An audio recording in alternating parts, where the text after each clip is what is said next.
Good morning बच्चों। पिछले video में हम मानवीय करुणा के दिव्य चमक पाठ पढ़ रहे थे, जिसमें हमने फादर कामिल बुल्के के व्यक्तित्व के बारे में जाना। उनके मन में हमेशा दूसरों के लिए प्रेम, स्नेह, सहानुभूति था। वो किस तरीके से भारत में आए और उन्होंने अपने यहाँ आकर बहुत से कार्य किए। उनका भारत आने का मन क्यों बना, हम लोग ये सब पढ़ रहे थे। तो आइए हम आगे का पाठ पढ़ लेते हैं। भारत जाने की बात मन में क्यों आई नहीं जानता, बस मन में यह था, मतलब वो खुद आना चाहते थे भारत। उनको खुद भी इस चीज़ का कारण पता नहीं था, लेकिन वो भारत आना चाहते थे और उन्होंने ये शर्त रखी कि अगर वो संन्यास ले रहे हैं तो वो भारत आएंगे। उनकी शर्त को मान भी लिया गया और वह भारत आ गए। पहले जिसेट संघ में 2 साल पादरियों के बीच रहे और धर्माचार की पढ़ाई की। फिर वे 9-10 वर्ष दार्जिलिंग में पढ़े। कलकत्ता से बीए किया और फिर इलाहाबाद से एमए।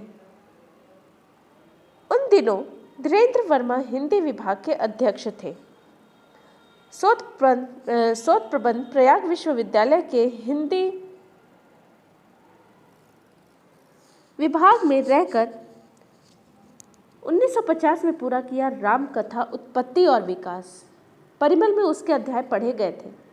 फादर ने मातृलिंग के प्रसिद्ध नाटक ब्लू बर्ड का रूपांतर भी किया है, नील पंक्षी के नाम से।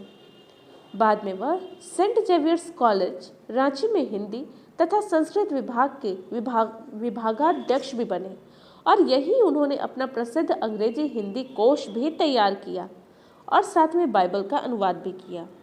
यही ये बीमार पड़े, फिर पटना आए, दिल्ली आए और फिर चले गए। 47 वर्ष देश में रहकर और 73 वर्ष की जिंदगी जीकर। 47 वर्ष ये हमारे भारत देश में रहे और इन्होंने कुल 73 वर्ष की जिंदगी पूरी जी थी।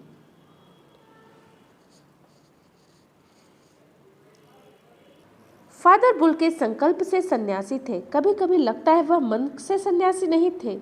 रिश्ते बनाते थे, तोड़ते नहीं थे।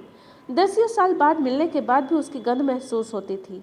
वह जब भी दिल्ली आते जरूर मिलते, खोजकर समय निकालकर गर्मी सर्दी झेल कर मिलते, चाहे 2 मिनट के लिए ही सही। यह कौन सन्यासी करता है?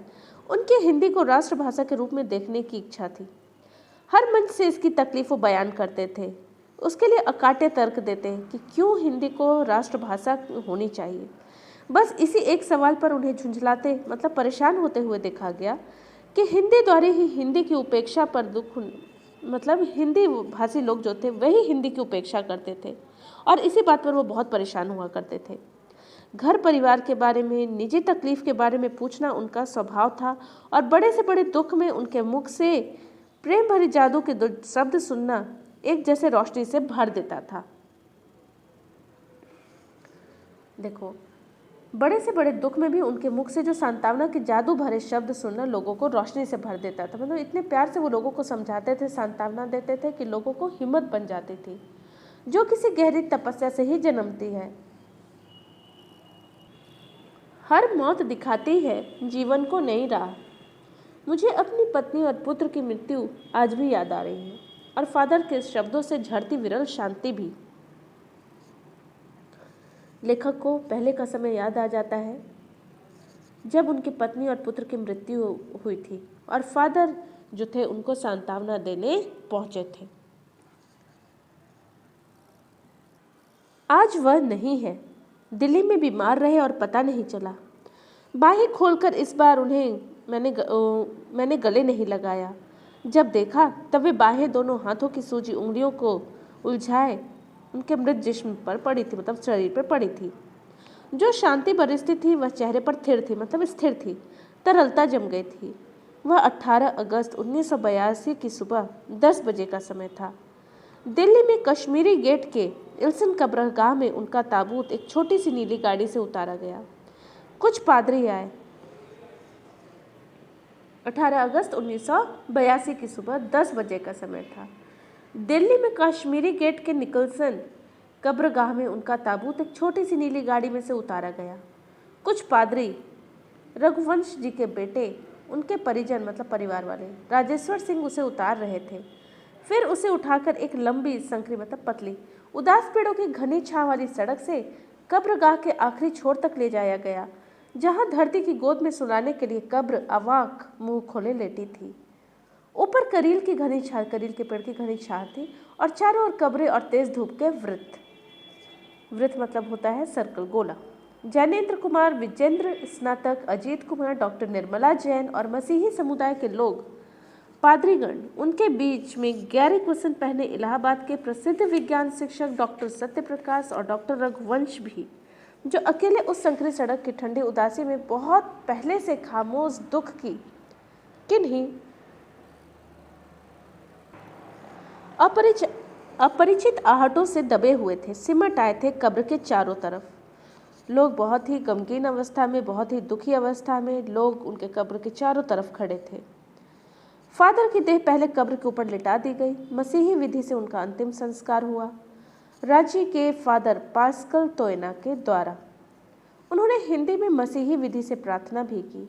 फिर सेंट जेवियर्स के डायरेक्टर फादर पास्कल ने उनके जीवन और कर्म पर श्रद्धांजलि अर्पित करते हुए फादर बुल्के धरती में जा रहे हैं, इस धरती से ऐसे रत्न और पैदा हों। डॉक्टर सत्यप्रकाश ने भी अपनी श्रद्धांजलि में उनके अनुकरणीय जीवन को नमन किया। फिर ऐसा प्रार्थना करते हुए उनके शरीर को कब्र में उतार दिया गया। मैं नहीं जानता इस सन्यासी ने कभी सोचा था या नहीं कि उसकी मृत्यु पर कोई रोएगा, लेकिन उस क्षण उस वक्त रोने वालों की कमी नहीं थी। नम आंखों को गिनना स्याही फैलाना है। कहने का अर्थ ये कि उस समय जो हर व्यक्ति इतना दुखी था, अगर उनका वर्णन किया जाए तो ऐसा लगेगा कि उनके दुख से ही इनकी स्याही फैल जाएगी, तो वो करना व्यर्थ है।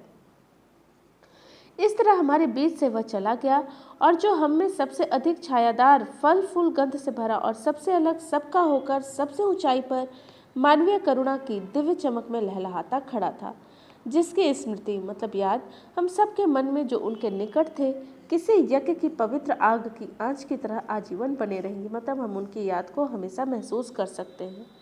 मैं उस पवित्र ज्योति की याद में श्रद्धानत हूँ। मतलब लेखक जो बोलते हैं कि वो उनकी पवित्र ज्योति के आगे अपने आप को नतमस्तक महसूस करते हैं, उनके सामने नतमस्तक है। तो बच्चों, ये थी फादर कामिल बुल्के की जीवनी। उनके बारे में लेखक ने यहाँ बहुत ही अच्छा वर्णन किया है। तो आप इस पाठ से संबंधित जो भी आपको प्रश्न उत्तर दिए जाएंगे वो आप उसे अपनी क्लास वर्क कॉपी में लिख लेंगे। धन्यवाद।